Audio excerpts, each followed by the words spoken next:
Good morning, Grace Community Church. It's good to see you all today. It's Wednesday morning chat with Pastor Duane. Like most of you, my heart is really heavy this morning around what we're seeing in our communities.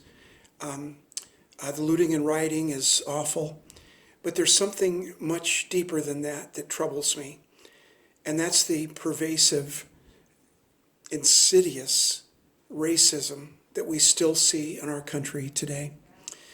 I had an experience back when I was a first-year student at North Park Theological Seminary. Sherry and I had moved there with our 11-month-old daughter in the fall of 1974. And part of our introduction to the city through the seminary, they took our entire seminary class, 35 young men, all in our 20s, on a tour of downtown Chicago, specifically Cabrini Green, which at the time was the poorest and most crime-ridden section of Chicago. As we were down there, we were looking at the homes and the tenements that people lived in. The poverty was so profound that it made us weep. We were being led through the community by a young, passionate pastor who had started a ministry called Operation Push by the name of Jesse Jackson. At the time, he was walking us around Chicago, and we didn't know then that he would become a very famous, not a political figure, but a religious figure. But he showed us these terrible places where people lived, and he talked to us about three things. He said, what you're seeing is a cycle of poverty, and it's poverty that begets poorer education, because all the schools around here are much worse, and teachers don't want to teach down here, which begets crime, which begets jail, which begets a generational, systemic cycle of poverty, poor education, jail, and just on and on and on. And Jackson talked to us about how that this was not a new problem. Now remember, this is 1974, 9 years after the Watts riots in 1965.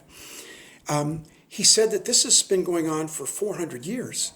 Africans were brought over from Africa in the 1600s, and they were made to be slaves. And this went on for 200 years in the United States. And then after that, even though the Emancipation Proclamation said you're all equal, they still weren't equal. They didn't have any positions. They didn't have any way of making money. And here's the bottom line to what I see as racism. It's this. Another group of human beings are seen as less than, not as important, not as good, not as smart, less than. And we still see a lot of that today, and it just bothers me deeply. Monty Williams, who's the head coach of the Phoenix Suns, had an amazing article on Monday morning that you need to look up on azcentral.com. You can find it there.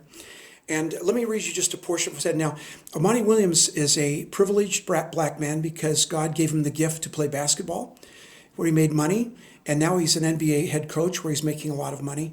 And so here's a man who recognizes that he's privileged, and yet he speaks a very strong voice of those many, many millions of black people who are not privileged. And this is what he says. Still, I am angry, afraid, and in pain. I don't have all the answers, but I know the solutions start with love, listening, compassion, service, and defending those who can't defend themselves.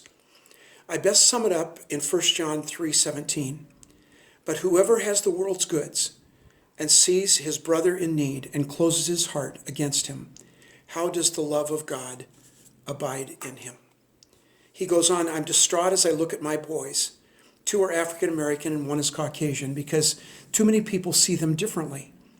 None of them should have to think about how law enforcement will treat them if pulled over for rolling through a stop sign. None of them should be followed through a department store by security. None of them should feel the sweat rolling down their back when a cop follows them for blocks. Alas, their worlds are different, and something is wrong with that. Don't misread me.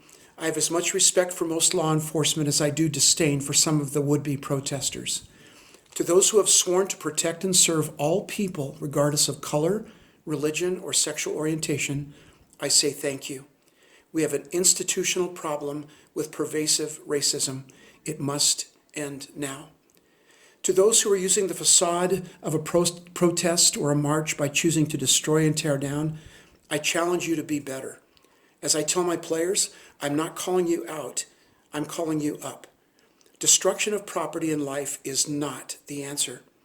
It is time to raise, R-A-Z-E, the institutional foundations of racism and segregation within politics, law enforcement, and society at large. It must happen now.